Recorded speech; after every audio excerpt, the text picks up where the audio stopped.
ये firstly congratulation, जिस तरह से आपकी जर्नी रही है लॉकअप में काफ़ी शानदार रही है। 2 कदम आप दूर थे, एक रील से आपकी शुरुआत हुई, इंडस्ट्री में आप आए। लॉकअप में काफ़ी फैंस, कोई ऐसे शौक थे, कोई हैप्पी थे आपको उस सेट पे देखते हो। किस तरह से आप इस जर्नी को डिस्क्राइब करते हो? आपने कहा कि 2 कदम दूर थी। देखो, हार जीत तो लगी रहती है। एक एक कोई जीत नसीब होती है और हार के जो जीतता है वो बहुत अलग होता है। तो मेरे साथ भी कुछ ऐसा ही हुआ है। मुझे इतना प्यार मिला है, मुझे मेरे फ़ैन से प्यार मिला है, ऑडियंस ने इतना प्यार दिखाया है। सो आई रियली रिस्पेक्ट दैट। और मैं जीती हूँ। और ये आपका पहला रियलिटी शो था। When you got the call from the lockup, so what was your first reaction? What? What was your first reaction जब आपको कॉल आया लॉकअप से that you need to do this हाँ, reality show? जब मुझे lockup से call आया था कि ऐसे रियलिटी शो हम बना रहे हैं लॉकअप, तो मैं प्रिपेयर नहीं थी। बिकॉज़ मैंने कभी पहले रियलिटी शो किए नहीं हैं और मैंने रियलिटी शो देखे भी नहीं हैं। सो मेरा कोई ऐसा मतलब वो नहीं था जाने का। बट फिर मैंने सोचा कि यार, लेट्स टेक अ चांस, कुछ नया करते हैं, एक अच्छी अपॉर्चुनिटी है तो उसको अच्छे से ग्रैब किया जाए। तो यस, मैंने फिर हाँ की और अच्छे से कर आई इसको। तो जो रियलिटी शोज की मैं बात करूँ तो क्या आप प्रिपेयर थे?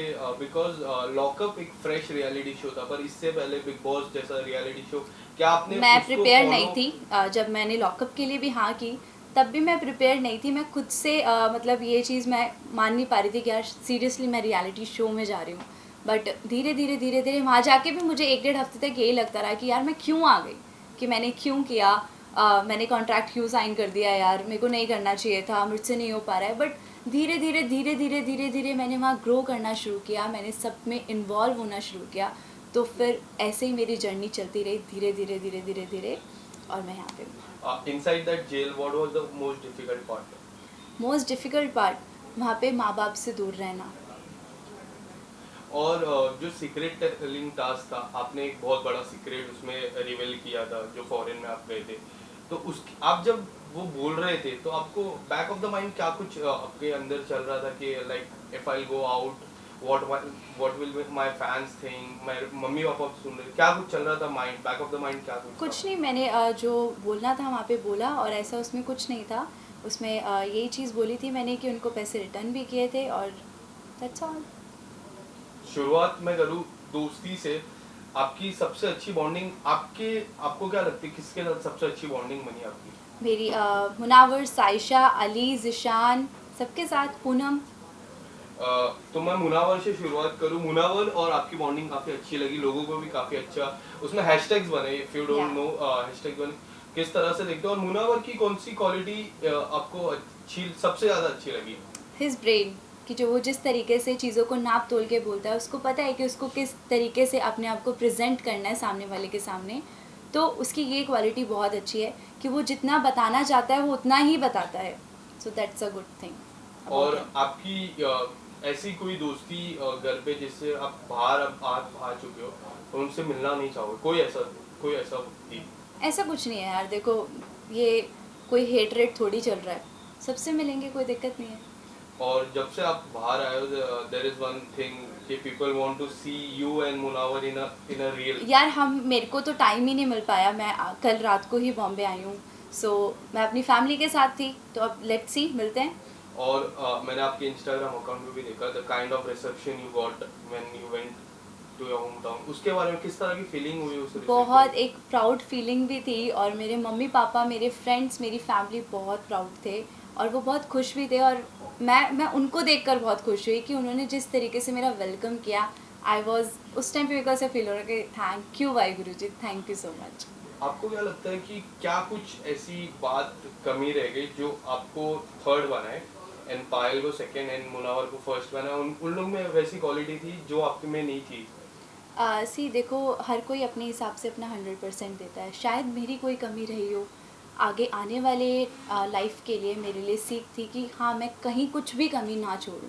जो मैंने कमियां यहाँ छोड़ी, मैं आगे आने वाली चीज़ों में, जो मैं करने वाली हूँ, जो भी होने वाला है, उसमें मैं कमी ना छोड़ूं। सो और मुनावर की मैं बात करूँ तो मुनावर ने एक ऐसा, मतलब बोलते हैं ना, एक ऐसा रेपो अंदर लेके गए।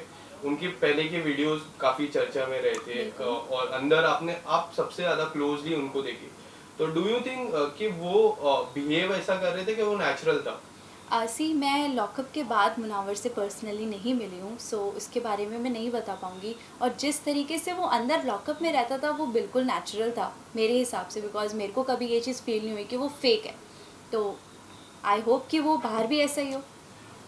को पायल की मैं बात करूँ तो पायल का गेम आपको कैसा लगता था? ठीक था, अपनी जगह बढ़िया खेल रही थी लड़की, तभी यहाँ तक पहुँची। काफी फैंस का ये भी कहना था कि पायल ही जीतनी चाहिए थी। Munawar there is something that Payal नहीं जीती और मुनावर जीत गया। उसमें आपकी क्या पर्सनल फेवरेट आपका कौन था, मुनावर या ऑब्वियस मुनावर। पर फैंस अगर बोलते हैं कि पायल जीतनी चाहिए तो पायल को जिताया नहीं, तो नहीं उसमें देखो, आप क्या ऐसा कुछ नहीं होता है कि जिताया नहीं या कुछ। अ, सब चीज़ें देखी जाती है ना, एक एक चीज़ मिलाकर हम अगर देखें तो मुनावर और पायल का गेम बहुत डिफरेंट था। दोनों के डिफरेंट वे थे चलने के। वो बहुत अलग चलती थी, मुनावर बहुत अलग चलता था। सो दोनों के हिसाब से मुनावर उनको बेस्ट लगा तो इसलिए वो जीता, और उसमें वो क्वालिटी थी जीतने की। और मैं बात करूँ जो जिशान के साथ हुआ, जी उनका इविक्शन हुआ, काफी चर्चा हुई उसके बारे में। आप उस टाइम पे आप काफी क्लोज आप ही थे। बिल्कुल। आपको क्या लगता है कौन राइट था कौन रॉन्ग था उस सी टाइम? देखो, जो उसने झाड़ू मारी मैं उसके अगेंस्ट थी, है ना, कि उसने वो जिसको झाड़ू नहीं मारना चाहिए था, वो उसको भी फील हुआ कि वो उससे शायद एक गुस्से में लग गया। बट जो आज़मा करती थी प्रोवोक, प्रोवोक भी उतना ही गलत है जितना कि हिंसा है। बिकॉज वो मतलब प्रोवोकिंग में इतनी गलत गलत चीज़ें, कोई अपनी फैमिली के बारे में नहीं सुनेगा। माँ बाप भाई बहन सबके एक जैसे होते हैं। सो कोई भी अगर किसी के माँ बाप के बारे में, उसकी गर्लफ्रेंड के बारे में उसको इतना गलत गलत बोला गया, जो एक्सेप्टेबल नहीं था, तो उसने जो किया उसकी सज़ा उसको मिली। बट जो आज़मा ने किया वो भी गलत था। शुरुआत किसने की आपके हिसाब से? शुरुआत आज़मा ने की, शुरुआत आज़मा कर रही थी, उसके माँ बाप पे चढ़ रही थी, उसके गर्लफ्रेंड पे चढ़ रही थी। एंड डू यू थिंक मतलब जो गलती की दोनों ने की, बट सजा जिशान को मिली, जिशान को घर के बाहर निकल गया, do you think that thing was right? See देखो, वो चीज़ हम राइट और रॉन्ग नहीं बोल सकते। जो बाकी मेकर्स को जो लगा उन्होंने वो किया, तो वो उनके ऊपर ही छोड़ते हैं। लाइक उसका जस्टिस था इनजस्टिस था आपके हिसाब से? इनजस्टिस था। वो नहीं होना चाहिए बट था। अगर वो जो उसने झाड़ू मारी थी उसके लिए वो ठीक भी था, बिकॉज हम ऐसे जो लड़की के ऊपर मारा गया था Right. तो वो गलत था। वो हमें भी कहीं ना कहीं वो सब चीज़ हम बोल रहे थे कि वो उसको झाड़ू नहीं मारनी चाहिए थी, बाकी सब ठीक था, उसको झाड़ू नहीं मारनी चाहिए थी। बट प्रोवोक तो उन्होंने किया। प्रोवोक तो आज़मा ने किया, चालू भी उसी ने किया था। ओके, और इसके और अलावा उसके जाने के बाद भी वो उसको प्रोवोक करती रहती थी, बोलती रहती थी, कैमरा के आगे भी बोलती रहती थी। उसने पूरा ड्रैग किया उसको एंड तक। और जब प्रिंस आए घर पे कुछ अलग ही माहौल बन गया वो घर का, तो आप किस तरह से प्रिंस की जो जर्नी है, जो छोटी जर्नी है उनकी, पर वो जब से आए घर में कुछ अलग ही माहौल बन गया, आपको क्या लगता है उस पर? Prince is like my big brother. उन्होंने बहुत अच्छे से मतलब मेरे को गाइड भी किया, मुझे गेम समझाया भी कि इस तरीके से अगर आप करोगे तो और अच्छा करोगे। वो हमेशा मेरे को मोटिवेट करते थे कि इस तरीके से कर, इस तरीके से कर। तो वो उनकी जो जर्नी छोटी सी थी वो बहुत अच्छी जर्नी थी हमारे लिए, बहुत मतलब इंस्पायर किया उन्होंने हमें। और ऑफ कोर्स वो 4 रियलिटी शो जीते हुए हैं, तो उनके साथ वहाँ पे एज अ को कैदी रहकर मुझे भी बहुत अच्छा फील हुआ। और कोई ऐसी चीज जो आपने सीखी उनसे? कि अपनी ओपिनियन जो अपना रखना चाहिए वो पूरा खुल के रखो। वो मेरे को हमेशा एक ही चीज़ बोलते थे, खुल के बोला कर, पूरा बोल, ओपिनियन रख। तो यस, प्रिंस बरो, यहाँ पे मैं वही कर रही हूँ। ओके, तो मैं मुनावर पे फिर से आता हूँ। मुनावर की मैं बात करूँ तो मुनावर अब तो जीत चुके। जी ओके, अब जीत चुके हैं, और उसके बाद कुछ आपकी बातें हुई, कुछ आपका नहीं, कोई मेरी अभी तक project? उससे कोई बात नहीं हुई है। और अभी हम मिलेंगे मे बी। तो अभी मैं अपने घर से आई हूँ, मैं अपनी फैमिली से फ्री नहीं हुई थी, तो कल ही मैं बॉम्बे में आई हूँ, अभी मैंने आपको बताया। तो अब मैं जाके सबसे मिलने वाली हूँ। कंगना मैम की बात करूँ तो Kangana ma'am as a host host या कैसे लगी आपको, क्योंकि which was very new for all the audience also, so maybe जो ये हमारे जेल का कॉन्सेप्ट था, अगर कंगना मैम नहीं होती तो ये शो पूरा नहीं होता। तो कंगना मैम हमारे पूरे शो की सोल थी। और करण कुंद्रा काफी बार अंदर आए, Yes. लास्ट में तेजस्वी भी आए। करण प्योर कुंद्रा से हार्ट, हाँ प्योर सोल, प्योर बहुत अच्छे हमारे जेलर जी। हमेशा जब वो बोलते थे ना, ऐसा लगता था कि यार एक बूस्ट आ गया, मोटिवेट कर दिया उन्होंने हमें। और जेन्युइन बंदा, बिल्कुल जेन्युइन। कोई ऐसी बातें हुई उनसे जो आपको सीखने में, क्योंकि ही इज बहुत वेरी कुछ सीखने को मिला। मतलब वो लोग हम जब भी कुछ बताते थे हमें ऑन पॉइंट बताते कि तुम इस पॉइंट पे अगर काम कर लोगे तो तुम आगे चले जाओगे।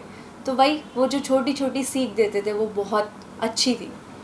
मैं बॉन्डिंग की मैं बात करूँ, सबसे अच्छी बॉन्डिंग मुनावर से आपने ही कहा होता है, but there are fans who want to know this कि why you are not following Munawar in I Instagram. Told you ना कि मेरे को टाइम नहीं मिला। मेरे आप इंस्टाग्राम पे देखोगे मैं एक्टिव नहीं थी, एक हफ्ते से मैंने कुछ भी नहीं डाला था। सो अब मैं चलाऊंगी इंस्टा, उससे मिलूंगी। और ज़रूरी नहीं यार दोस्ती वोस्ती शो करने के लिए एक दूसरे को फॉलो किया जाए, वो रहता है ये चीज़। अभी हम मिलेंगे तो एक दूसरे को फॉलो भी करेंगे, मिलेंगे भी। आने वाले समय में किस तरह से आपको देखते हो, एक्सप्लोर करते हो? Can we see you in Bigg Boss और other reality show, anything? Let's see. और कोई upcoming project specially with Munawar? We heard that you are doing a song with Munawar. For sure आपको जल्दी देखने को मिलेगा।